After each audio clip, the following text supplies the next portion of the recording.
ভোগালী বিহুৰ শুভেচ্ছাৰে সকলোকে স্বাগতম জনাইছোঁ। ভোগৰ ভোগালী তিলপিঠা আজি মই আপোনালোকৰ সন্মুখলৈ লৈ আহিছোঁ। মই কেনেদৰে তিলপিঠা বনালোঁ আপোনালোকৰ লগত শ্বেয়াৰ কৰিছোঁ। ভিডিঅ'টো অকণো স্কিপ নকৰাকৈ চাই গ'লে পিঠা বনোৱা পদ্ধতিটো আপোনালোকে দেখা পাব আৰু দেখি কেনে পালে নিশ্চয় কমেণ্টত জনাবলৈ নাপাহৰিব। ব'লক তেন্তে ভিডিঅ'ৰ মাজলৈ আগবাঢ়োঁ। আজি মই পিঠা ঢেঁকীত খুন্দিম। তিলপিঠাৰ কাৰণে বৰা চাউল লাগে, সেয়েহে মই চাউলখিনি প্ৰায় 4 ঘণ্টা সময় তিয়াই ৰাখি 2 ঘণ্টা টুকি ৰখাৰ পাছত এনেদৰে ঢেঁকীত মই চাউলখিনি ঢালি দিছোঁ। আৰু ঢেঁকী আজিকালি দুৰ্লভ বস্তু নিচিনাই হ'ল। আমাৰ ঘৰৰ বৰমা এগৰাকীৰ ঘৰত ঢেঁকী আছে আৰু আমাৰ চুবুৰীটো প্ৰায় মানুহেই এই ঢেঁকীতে পিঠা খুন্দে। আৰু ঢেঁকীত পিঠা খুন্দিবলৈ মানুহৰ লাইন পিঠা বনাবলৈ হেৰি কৰিছে নেকি? এয়া মই তিলপিঠাৰ বাবে চাউল চকাপ লৈছিলোঁ, যিটো নাৰিকল তেলৰ টিং হয়, সেইটোক আমি এপোৱা বুলি ধৰোঁ। তেনেদৰে চকাপ লৈছিলোঁ আৰু পিঠাখিনি এনেদৰে মুঠিয়াই চালে গম পাম যে তিলপিঠাৰ বাবে পাৰফেক্ট হৈছে। যিহেতু মুঠিটো ৰৈছে, তিলপিঠা উঠিব। আৰু গুড় লৈছোঁ মই 250 গ্ৰাম চকলিয়াই লৈছোঁ আৰু আনফালে তিল লৈছিলোঁ মই প্ৰায় 400 গ্ৰাম। তিলখিনি ধুই ৰ'দত দিছিলোঁ। আজি যিহেতু বতৰ ডাৱৰীয়া, ভেজি আছে, সেয়েহে মই অলপ ভাজি ল'ম। তিলখিনি ভাজোঁতেই মই অকণমান কমলা টেঙাৰ বাকলি দিছোঁ চেণ্টৰ বাবে, ভাল লাগে। আপোনালোকে ইচ্ছা কৰিলে ইলাচি 2-3টা দিব পাৰে। ভজা তিলখিনি ঠাণ্ডা হোৱাৰ পাছত মই এনেদৰে মিক্সি জাৰত লৈ লৈছোঁ। প্ৰথমবাৰৰ বাবে মই মিক্সি জাৰত তিল গ্ৰাইণ্ড কৰিম। আনফালে মই ৱালত কৰোঁ আৰু লগতে দিছোঁ মই গুড়খিনিও একেলগে গ্ৰাইণ্ড হৈ যাব।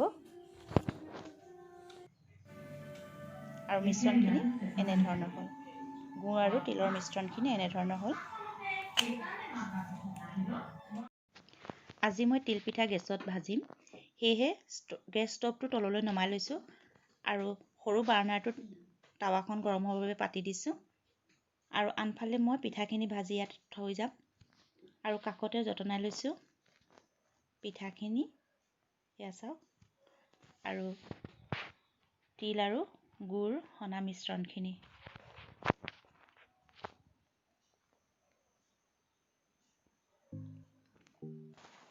টাৱাখন বৰ ডাঠ হয়, লোহাৰ টাৱা। আৰু এনেদৰে মই এখন হেতাৰে পিঠাখিনি মেলি দিছোঁ।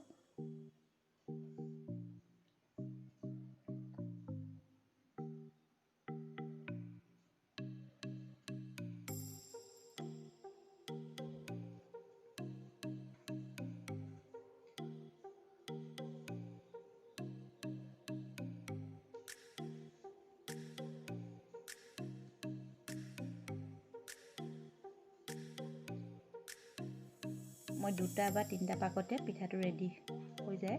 আপোনালোকে কেইটা পাক দিয়ে জনাবচোন।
এনেদৰে মই গোটেই পিঠাখিনি ভাজি ল'ম।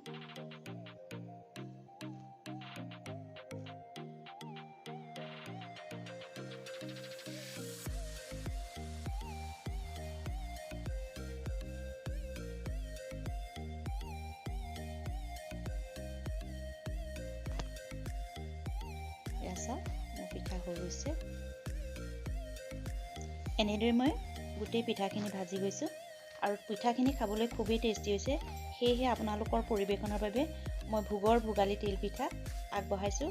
সকলোৱে গ্ৰহণ কৰিব বুলি আশা কৰিলোঁ।